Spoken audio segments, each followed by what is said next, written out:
The great hall of Vex Prime was quiet. Too quiet. Council Prime Veltar stood at the center of the crystal dome, his forearms moving slowly as he spoke.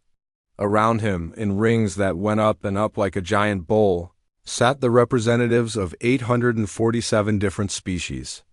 Each one had traveled across the galaxy to be here today. Each one knew what they were about to decide. The question was simple. What should they do about the humans? Veltar's voice echoed through the hall. His words were calm, but everyone could feel the weight behind them. We have talked for many cycles about this problem. Today we vote? In the front row, Captain Ji-hoon Park sat very still. His hands were folded in his lap, but his knuckles were white. Next to him, Dr. Soyeon Kim stared at her datapad. The numbers and charts on it meant nothing now.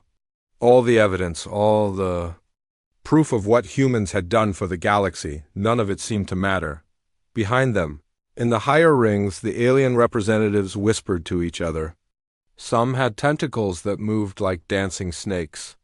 Others had scales that changed color when they were excited. A few looked almost human, except for the extra eyes or the strange way their faces were put together, but they all agreed on one thing. The humans had to go. Ambassador Nira of the Zealothians stood up first. She was tall and thin, with skin like silver and eyes that glowed soft blue. When she spoke, her voice was like music, but her words were sharp. The humans have ruined our sacred places, she said. They come to our meditation worlds and make noise. They ask questions during our silent ceremonies. They touch things that should not be touched. They do not understand peace. Murmurs of agreement rippled through the hall. Many heads nodded. Many alien faces showed anger or sadness. Next came Commander Krex of the Chromites. He looked like a walking computer made of metal and crystal. When he talked, numbers and symbols flashed across the screen where his face should be. The data is clear, Krex said in his robotic voice. In systems with human populations, conflicts increase by 37%. Trade disputes go up by 42%. Military incidents rise by 51%. Humans are a statistical problem. More nods. More agreement. Then General Brock of the Bruthery stepped forward. He was huge, covered in thick armor that looked like it was made from black stone. Scars covered the parts of his face that showed. His voice was like rocks grinding together. Humans fight without honor, he growled. They do not follow the old ways. They use tricks instead of strength. They make jokes during battle. This is not the warrior's path. Captain Ji-hoon could not stay quiet anymore. He jumped to his feet. You are wrong. He shouted, all of you. Yes, we are different. Yes, we do things our own way, but look at what we have built together. He pointed to the crystal dome above them.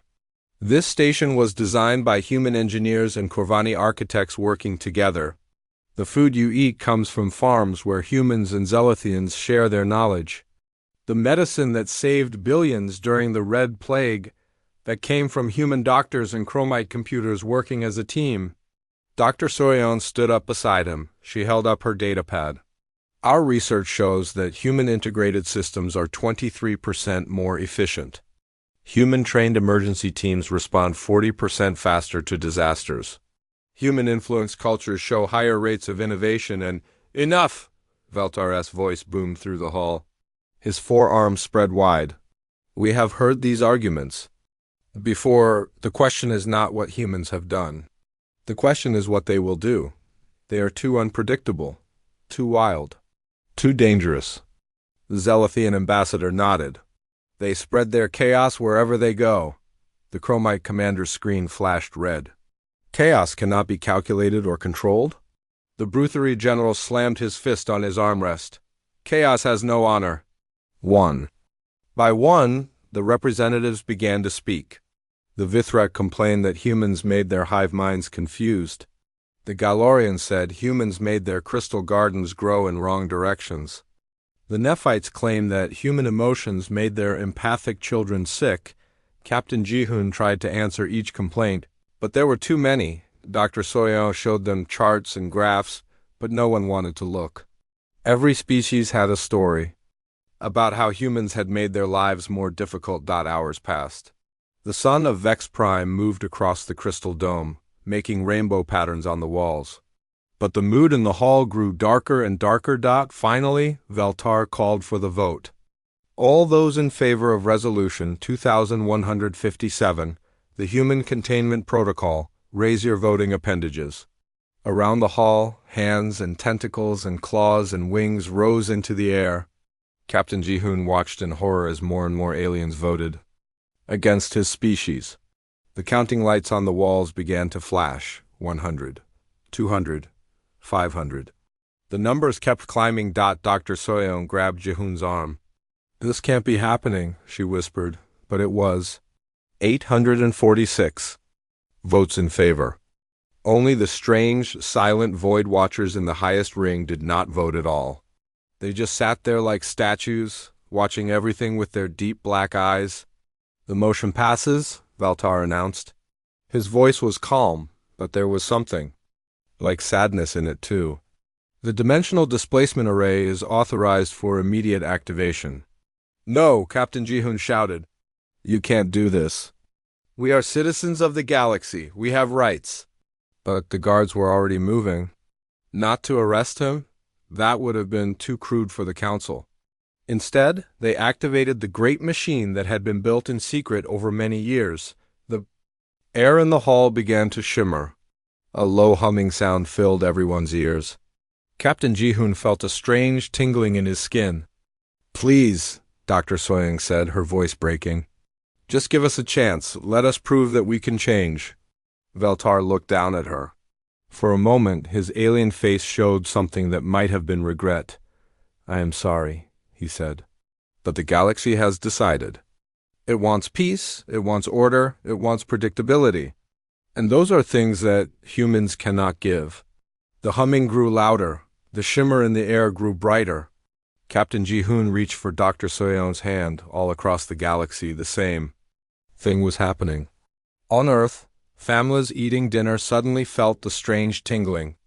On Mars, miners working deep underground looked up as the lights began to flicker.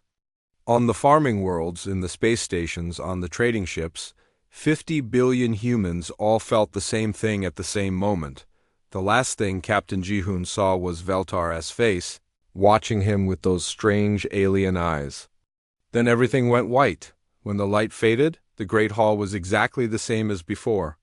Except now, the two seats where the human representatives had been sitting were empty.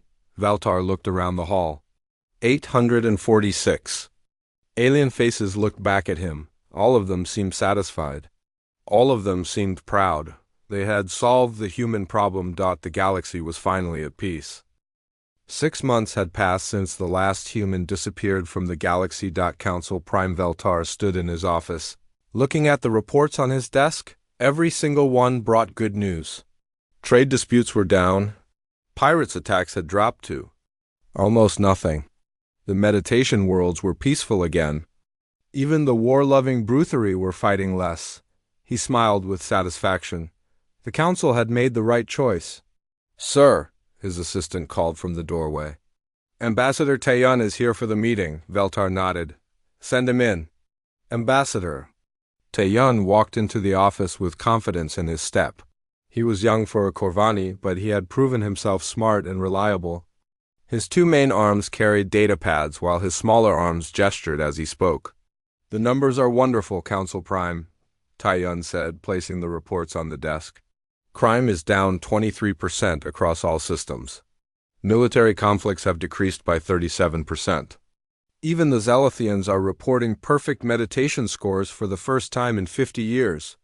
"Excellent," Veltar said. "And the Harmony protocols? Working perfectly. We have standard solutions now for every type of dispute. No more wild ideas or strange fixes. Everything follows the proper procedures." Taeyun opened his main data pad. For example, last week the Vithrak and the Galorians had a disagreement about mining rights on Kepler-78, instead of the confusing, human-style negotiations. We used Protocol 7 Alpha. Both sides accepted the logical solution within 2 hours. Veltar's chest swelled with pride. This was how the galaxy should work: logical, predictable, peaceful, but in the outer rim, on a small mining world called Kepler 442b, things were not going so well. Engineer Wooden stood in the control room of the atmospheric processor, staring at the screens with confusion. The machine was supposed to be simple. Take the poisonous air outside, clean it, and pump fresh air into the underground cities. But for the past week, it kept shutting down. Try the reset procedure again, he told his partner, a chromite named KLX-99. KLX-99's metal fingers moved over the controls. Reset complete. All systems show green status. The machine hummed to life. Clean air began flowing through the vents. Wooden felt relief wash over him. Then, 30 minutes later, the alarm started blaring again. System failure, the computer announced in its calm voice. Atmospheric processor offline. This makes no sense, Wooden said, checking the manual. Again, we are following every step exactly as written. The manual was written by chromite engineers, Klex99 said, his voice tinkling like metal bells. It should be perfect, but it wasn't perfect. The manual had been written for normal worlds, with normal weather. Kepler 442b had strange electromagnetic storms that hit every few hours. The human engineers who had first set up this processor had known about the storms. They had made dozens of small changes to help the machine work through them, but those changes had never been written down anywhere. They had been passed from human to human, engineer to engineer, like a secret language. Now, the humans were gone. And the machine kept breaking, halfway across the galaxy. Dr. Minji was having her own problems. She stood in the vast fields of New Harvest, watching the crops with worried eyes. The grain was supposed to be golden by now, ready for harvesting. Instead, it was a sickly yellow color, and much of it was dying. The soil analysis shows perfect nutrition levels, her assistant Vextel reported. pH balance is optimal, water levels are correct. Everything should be growing perfectly. Dr. Minji nodded, but her worry did not go away. She had been a crop specialist for 30 years, but she had never seen anything like this. The fields around them stretched to the horizon. 12 agricultural worlds depended on the crops grown here to feed billions of people. If the harvest failed, many would go hungry. What did the previous reports say? She asked. Vextel checked his records. The human agricultural team reported excellent yields for the past 10 years. They used something called adaptive rotation farming. Do we have the details? No, they said the technique required reading the land and feeling the soil's needs. The reports contain no specific procedures. Dr. Minji frowned. Reading the land? Feeling the soil? These were not scientific terms. How could proper farming depend on feelings? But somewhere in her mind, she remembered the human farmers. They had walked through these same fields, touching the plants, smelling the earth, tasting the soil with their strange human tongues. They had seemed to know things that their instruments could not tell them. Now the instruments showed everything. It was perfect. But the crops were dying anyway. On the war front, General Brock was learning his own hard lessons. He stood on the bridge of his flagship, watching the tactical display with growing anger. 3 Bruthery battle groups surrounded the pirate ship, but somehow the enemy kept slipping away. Fire Pattern 7, he commanded. Pattern 7 firing, General, his weapons officer reported, the space around the pirate ship filled with plasma blasts, following the ancient Bruthery honor pattern. Each shot was aimed with precision, giving the enemy a fair chance to dodge or return fire, but the pirates were not following the honor patterns. They spun and twisted through space like a mad dance, firing at random intervals, using tricks that had no name in any military manual. They are fighting without honor, Brock growled. Yes, General, his aide agreed.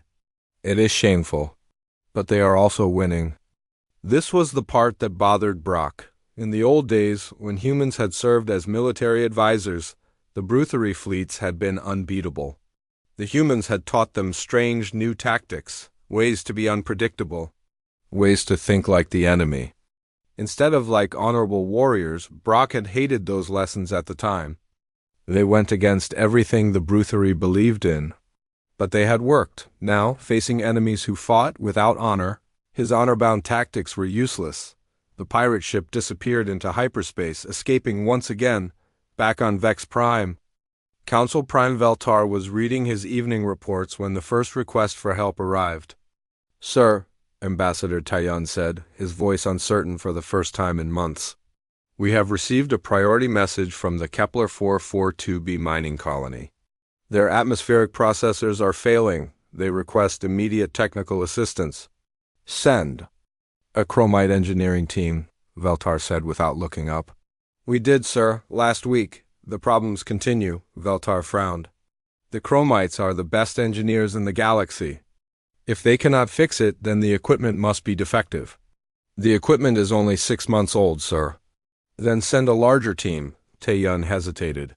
"Sir, there is something else. The agricultural worlds are reporting crop failures, and the frontier fleets are requesting new battle strategies. It seems that many of our standard procedures are not working as well as expected." For the first time in months, Veltar felt a small cold spot in his stomach, but he pushed the feeling away. "These are just growing pains," he said firmly. "The galaxy is adjusting to proper order. Send the appropriate specialist teams to each problem. Follow the protocols." "Yes, sir." But as Taiyun left the office, Veltar found himself staring out at the stars. Somewhere out there, in the dark between galaxies, the humans existed in their parallel dimension, he wondered, just for a moment, what they were doing, if they were happy. If they missed the galaxy they had been forced to leave, then he shook his head and went back to his reports. The galaxy was better without them. The numbers proved it. The numbers always proved it. Dr. Haijin stood in the medical bay of Rigel Station, looking at the patient in front of her. The Zelophian colonist was covered in red spots that seemed to move and change shape. His breathing was shallow, and his silver skin had turned a sickly gray color. "How many cases now?" she asked her assistant. 2,000 and growing, Nurse Poulter replied, his tentacles moving nervously. "The infection rate is increasing by 300% every day." Dr. Haijin had seen crimson fever. Before, it was a nasty disease, but they had treatments for it. Standard protocols that worked every time. Except this time, the protocols were not working. "This strain is different," she said, studying the medical scanner readings. "It changes faster than our medicines can fight it." She had tried everything in the medical database. Antiviral drugs, radiation therapy, immune boosters, nothing worked. The disease adapted to each treatment within hours, becoming stronger each time. "Doctor," Poulter said quietly, "I found something in the old files. There were similar outbreaks before, but they were stopped quickly. The treatments were developed by human research teams." Dr. Haijin frowned. "What kind of treatments?" "The files are incomplete. They mention creative adaptation therapy and outside-the-box drug combinations, but there are no specific procedures. Just notes about trying impossible things until something worked." "Outside-the-box thinking," Dr. Haijin had heard that phrase before. Humans had always used it, but she had never understood what it meant. Corvani medicine was based on logic and proven methods. "You followed the protocols. You did what had worked before, but what did you do when nothing had worked before?" On the other side of the galaxy, Engineer Minho was discovering his own impossible problem. He floated in zero gravity inside the Nexus Gate Control Center, surrounded by cables and circuit boards that stretched in every direction. The gate network was the backbone of galactic civilization. Millions of people traveled through it every day, and it was breaking down.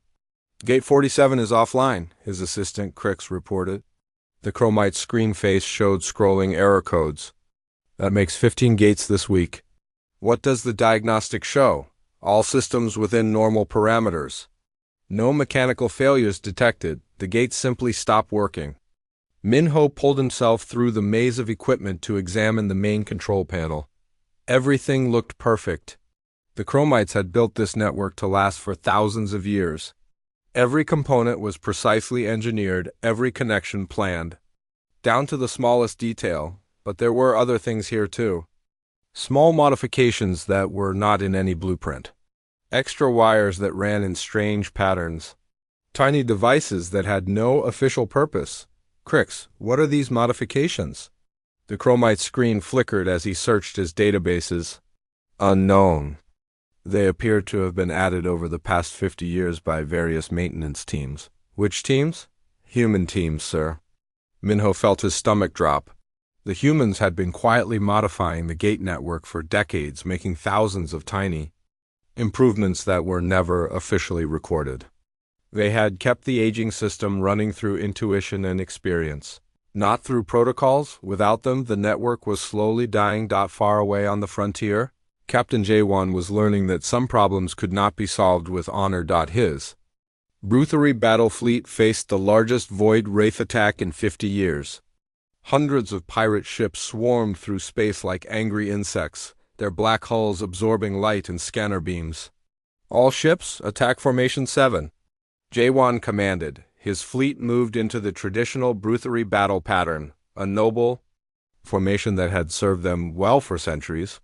Each ship had its place, each weapon had its target, each warrior knew his duty, but the Void Wraiths did not fight with honor. They did not follow patterns or traditions. They struck like lightning and vanished like shadows, hitting the fleet from directions that should have been impossible. Sir, his weapons officer reported, we have lost 3 ships. The enemy refuses to engage in proper combat. J1 gritted his teeth. In the old days, human military advisors had taught his people different ways to fight. Ugly ways, dishonorable ways.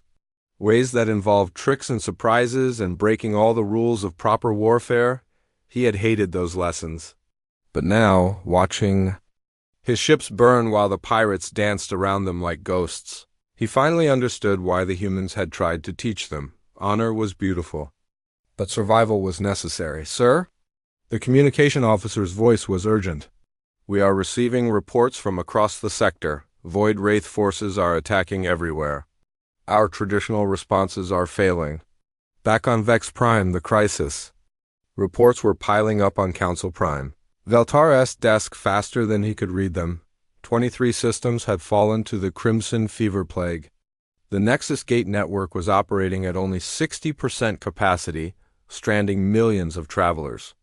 Pirate attacks had increased by 400% as enemy forces learned to exploit the predictable responses of the Harmony Alliance. This cannot be happening, Veltar said, his forearms moving frantically as he tried to organize the reports. We followed all the protocols. We implemented all the proper procedures. Ambassador Taeyun stood before the desk, no longer confident, like he had been months ago. His arms hung at his sides and his usual smile was gone. Sir, he said carefully, I have been reviewing the historical data. It appears that many of our successful protocols were actually adapted from human innovations. The humans changed our procedures over the years, making them more flexible, more responsive to unusual situations. That is impossible. Our protocols are based on logic and science. Yes, sir, but the humans added something else. They called it common sense and practical experience. They made our logical systems work in the real world. Veltar stared. At the reports, billions of people were suffering. Systems were failing. The galaxy was falling apart. And for the first time since the vote, he wondered if they had made a terrible mistake. Sir, Taeyun said quietly, there is something else. The Void Watchers have requested a meeting. They say they have something important to tell us. Veltar looked up. The Void Watchers had not spoken to anyone since the vote to remove the humans. They had just sat in their high seats, watching everything with their dark, knowing eyes. Send them in, he said. The Void Watcher entered like a shadow made solid. She was tall and thin, covered in robes that seemed to absorb light. When she spoke, her voice was like wind through empty spaces. Council Prime, she said, we told you this would happen. What? We did not vote to remove the humans because we knew what you would lose. Humans were not the chaos in your order. They were the adaptation in your rigidity. Without them, your perfect systems become perfect failures. Veltar felt the cold spot in his stomach grow larger. Can we ... Can we bring them back? The void. Watcher's eyes seemed to look right through him. Perhaps.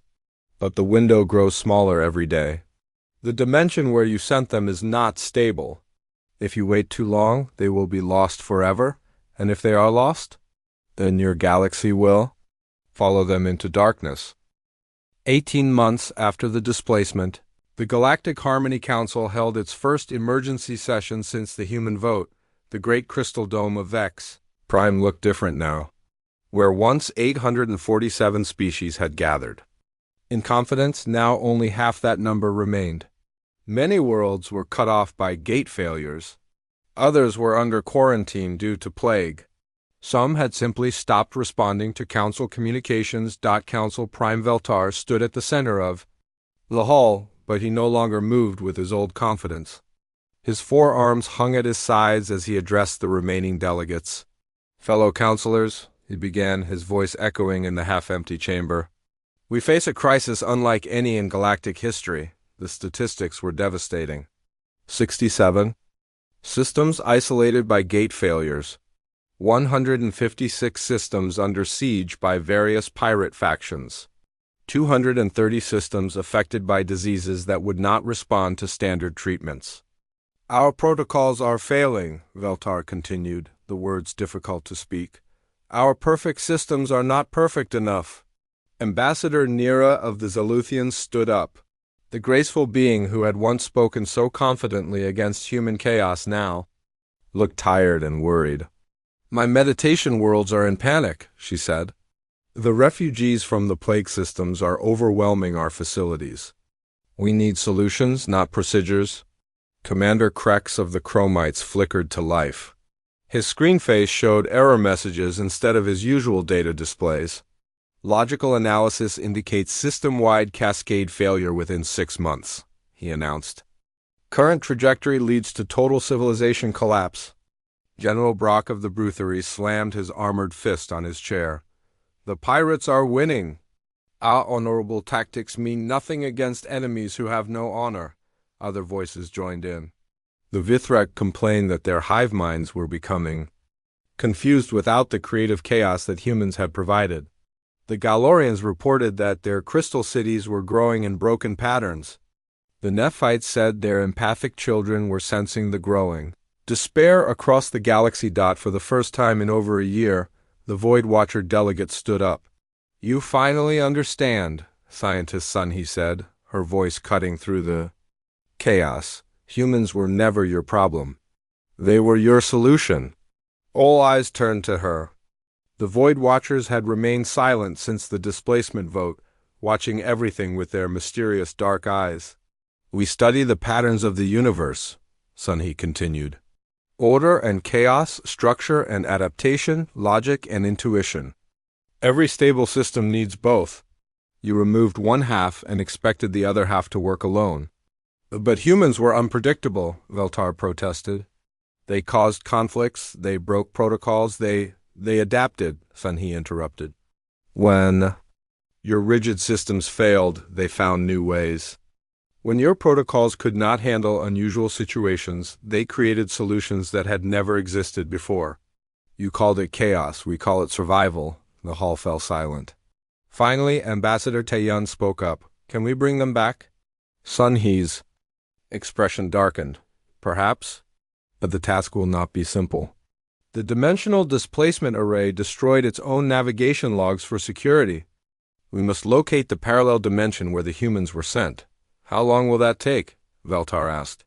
"Unknown. The dimensional barriers are complex. It could take months or years to find them." "We may not have years," Commander Krex reported. "System degradation is accelerating," Sunhee nodded grimly. "There is another problem. Our readings suggest the parallel dimension is unstable. Forcing 50 billion humans into a reality not designed to hold them may have caused ... complications." "What kind of complications?" "The dimension may be collapsing." The words hung in the air like a death sentence. If the dimension collapsed, the humans would die, all 50 billion of them. "Authorize project retrieval," Veltar said, his voice heavy with the weight of command. "Give Scientist Sunhee whatever resources she needs. Dr. Naong of the Zaluthian Dimensional Research Institute was called to lead the technical team. She was one of the finest dimensional physicists in the galaxy, but even she looked overwhelmed by the task. "We will need to build a new type of scanner," she explained to the assembled scientists. "Something that can detect dimensional signatures across infinite parallel realities." "How long?" Veltar asked. 6 months, minimum. "Assuming we can solve the theoretical problems, we do not have 6 months. Then we work faster." The project consumed resources from across the galaxy.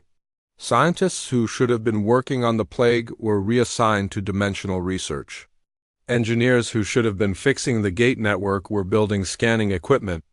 Military resources were diverted from fighting pirates too. Protecting the research stations. Every day brought new reports of systems failing. Every week brought news of worlds going dark. The galaxy was slowly bleeding to death while they searched for the cure they had thrown away. Dr. Naon worked without sleep, surrounded by equations that covered every wall of her laboratory. The mathematics of dimensional travel was incredibly complex, made worse by the fact that they were looking for one specific reality among infinite possibilities. "It is like searching for a single grain of sand on an infinite beach," she told her assistant, Kexrin. "But we know something about this grain of sand," Kexrin pointed out. "It contains 50 billion humans." "Yes, but human life signs are difficult to detect across dimensional barriers. And if the dimension is collapsing, the signatures may be distorted." Weeks passed. The scanning equipment grew larger and more complex. Arrays of sensors stretched across entire asteroid fields, all focused on the impossible task of seeing beyond reality itself. Then, finally, a breakthrough. "I have something," Dr. Naong announced, her voice cracking with exhaustion. "A dimensional signature that matches our theoretical models." Veltar rushed to the laboratory along with scientists Sun He and the other council leaders. "Are you certain it is them?" he asked. Dr. Naong pointed to the readings on her instruments. "The energy patterns are consistent with a large human population, but there is a problem." "What kind of problem?" "The dimensional integrity is at 12% and falling. The reality they are in is definitely collapsing." "How long do they have?" "Weeks, maybe days." Veltar felt the weight of 50 billion lives pressing down on him. 50 billion people who had been sent away because the galaxy could not tolerate their chaos. Now the galaxy was dying without them. "Can we reach them?" "We can send a small team across the dimensional barrier. But the crossing is dangerous. The unstable dimension may trap anyone who enters." "I will go," Veltar said immediately. The others stared at him in surprise. "Council Prime," Taiyun protested. "You cannot." "Risk, I can and I will," Veltar interrupted. "This disaster is my responsibility. I led the vote to remove them. I must be the one to ask them to return." Scientist Sun He nodded approvingly. Others should go as well. "Representatives from every species that voted for displacement." "Why?" "Because humans understand justice. If you want their help, you must show them that the entire galaxy acknowledges its mistake." Within hours, a volunteer team was assembled. Veltar, Taeyun, Nira, Krex, Brock, and dozens of other representatives from every species that had voted against humanity. As they prepared for the dangerous crossing, Dr. Naon delivered one final piece of bad news. The dimensional collapse is accelerating. Even if you find the humans and convince them to return, the crossing back will be extremely dangerous. "We may lose people." Veltar looked around at his fellow delegates. Many of them were afraid, but all of them were determined. "Then we had better make sure our message is worth the risk," he said. Council Prime Veltar materialized in a place that should not have existed. The sky above was a patchwork of different colors: purple, green, gold, as if pieces from different worlds had been stitched together. The ground beneath his feet was solid, but it shifted and changed texture every few steps. Around him, the other delegates were appearing one by one. Ambassador Taeyun stumbled as he landed, his usual grace gone. Commander Krex's screen face flickered with error messages. General Brock's armor rang like a bell as he hit the unstable ground. Where are we? Ambassador Nira asked, her silver skin reflecting the strange, changing light. Before anyone could answer, they heard voices approaching. Human voices. A group of figures emerged from what looked like a forest made of crystal trees. They were dressed in clothes that seemed to be woven from starlight itself, and they moved with the confidence of people who had learned to thrive in an impossible place. The leader was a woman, Veltar recognized from the council records, Dr. Jian, who had been Earth's chief dimensional physicist before the displacement. Well, she said, her voice cold as space ice. Look what the dimensional tide washed in. Behind her came others. Veltar saw Admiral Dongwook, who had been Captain Jihun's chief of staff. Chief Engineer Hyunwoo, who had designed half the ships in the galactic fleet. Dr. Myray, who had developed the medicines that saved billions during the last plague outbreak. All of them looked at the alien delegates with expressions that could have frozen suns. Dr. Jian, Veltar began, his forearms spread in a gesture of peace. We need to talk. Oh, now you want to talk? Admiral Dongwook stepped forward, his hand resting on what looked like a weapon made from crystallized light. You were not very interested in talking when you voted us out of existence. Please, Veltar said, the word harder to speak than he had expected. We made a mistake. A mistake? Chief Engineer Yunwoo laughed, but there was no humor in it. You called us chaos. You said we were too dangerous to exist in your perfect galaxy. Now you come crawling back because your perfect systems are failing? Ambassador Taeyun stepped forward. The galaxy is dying without you. Billions of people are suffering. And whose fault is that? Dr. Jian's eyes blazed with anger. You threw us away like garbage. You sent us to die in a collapsing dimension. Now you want us to save you? The alien delegates looked around at the impossible landscape. Despite the dimensional collapse Dr. Naong had detected, this place was clearly inhabited. In the distance, they could see cities that defied all laws of physics and engineering. How many of you survived? Veltar asked quietly. All of us, Dr. Murray said with pride. 50 billion humans, every single one.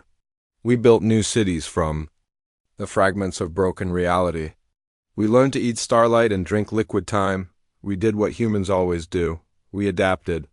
But the dimension is collapsing, Commander Krex stated, his screen showing dimensional readings. Our instruments indicate total failure within days. Your instruments are correct, Dr. Jian said. This reality cannot hold us much longer. But we found a way to evacuate about half our population to stable pocket dimensions. The other half will die when this place falls apart. The alien delegates exchanged glances.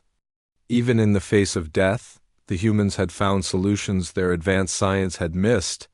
Who decides who lives and who dies? Ambassador Nira asked. Admiral Dongwook's expression grew even colder. We drew lots, fair and random. No favorites. No special privileges. Just like you taught us when you decided our entire species was expendable. Veltar felt each word like a physical blow. We were wrong, we admit it. The galaxy needs you. We need you. Why should we care what you need?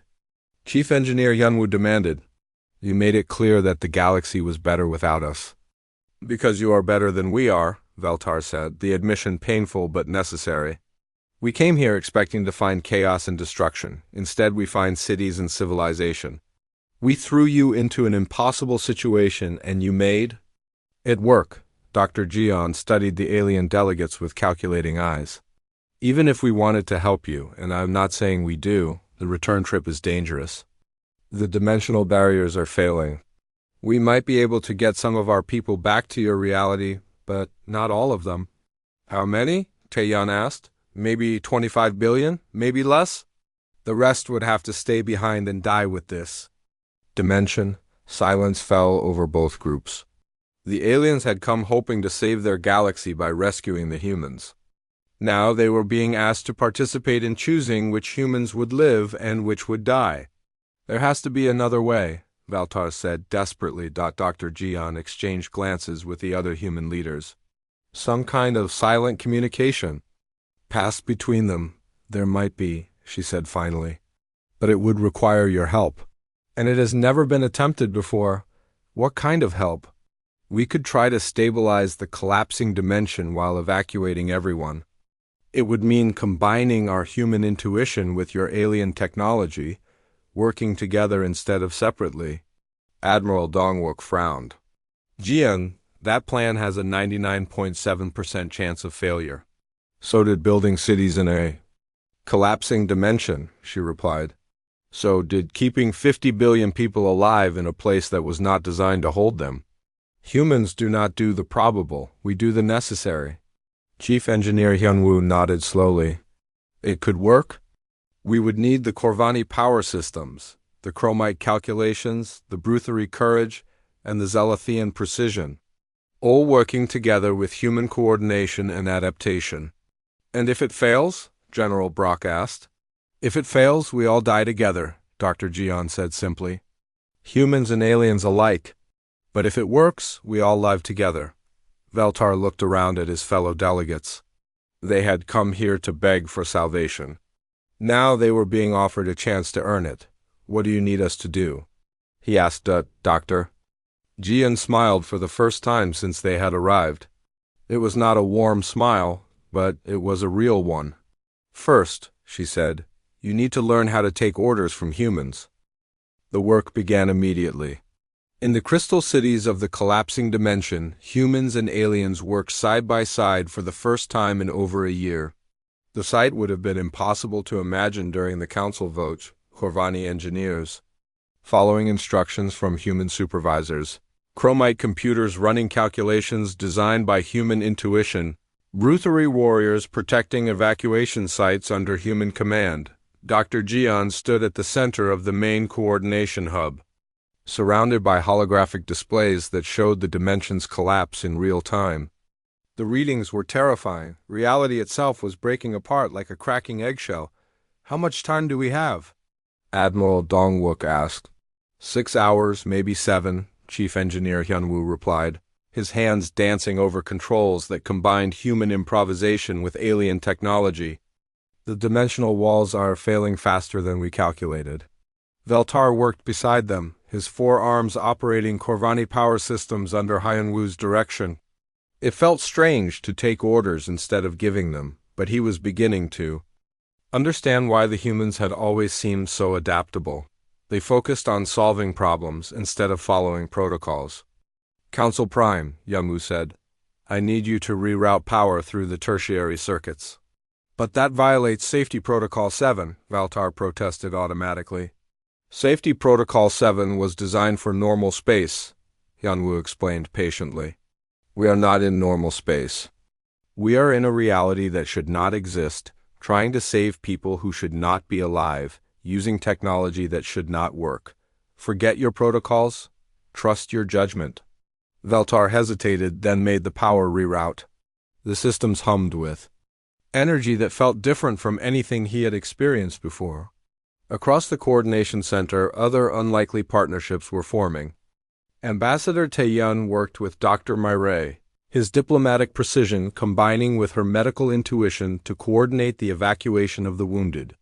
Commander Krex's logical calculations were being enhanced by human gut feelings about which routes would stay stable longest. General Brock found himself working with Captain Minsu, a human military engineer who had been Admiral Dongwook's tactical advisor.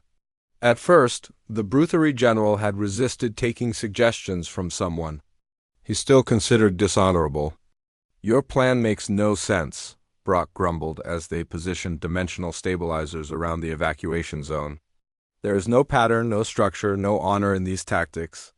Honor is a luxury we cannot afford right now, Captain Minsu replied, adjusting a stabilizer that should not have worked according to any engineering manual. Sometimes you have to fight dirty to save lives. This is not how warriors should behave. No, Minsu agreed. But it is how survivors behave. As if to prove his point, the dimensional stabilizer came online, creating a pocket of stable space that allowed thousands of people to evacuate safely. The evacuation itself was like nothing anyone had ever seen. 50 billion humans moved through dimensional gateways that flickered in and out of existence. Guided by aliens who had once voted to erase them from the universe, Dr. Jian monitored the process from the main hub, her fingers flying over controls that combined human ingenuity with technology from a dozen different species.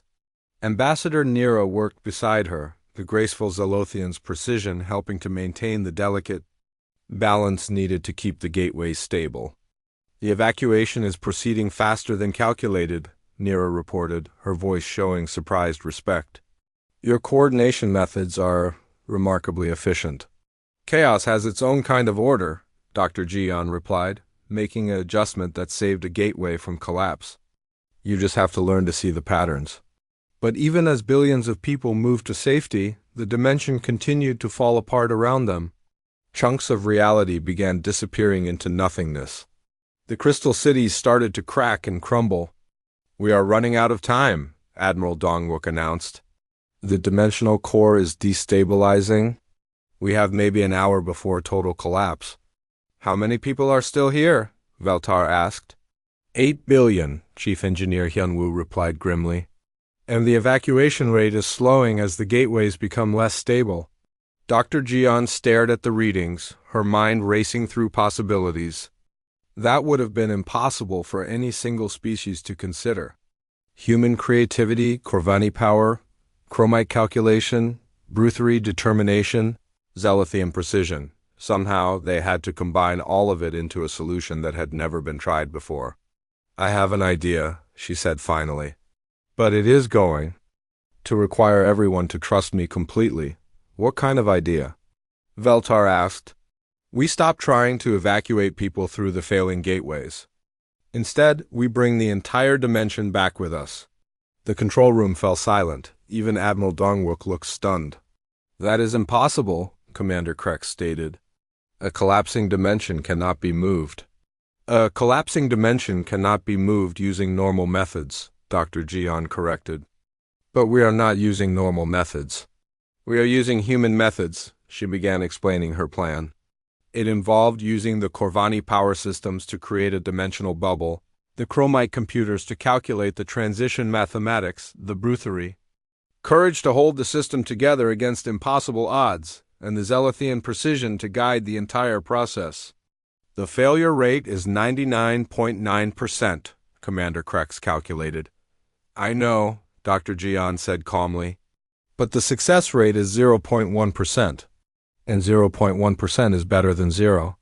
Admiral Dongwook nodded slowly. "What do you need us to do?" The next hour was the longest in galactic history. Aliens and humans worked together with desperate intensity, combining their strengths in ways that should have been impossible. Reality bent and twisted around them as they tried to move an entire dimension from one universe to another. The power requirements were enormous. Veltara's Corvani systems overloaded and had to be constantly repaired. Commander Krex's computers ran calculations so complex they began generating new mathematics. General Brock and his warriors physically held dimensional stabilizers in place as the forces tried to tear them apart. And through it all, Dr. Jian coordinated everything with the kind of intuitive genius that only humans possessed, seeing patterns that did not exist, making connections that defied logic, finding solutions that worked despite being impossible. "Dimensional transition beginning," she announced. "Everyone hold on." The universe exploded into light. When the light faded, they were back in normal space, floating in the emptiness between galaxies.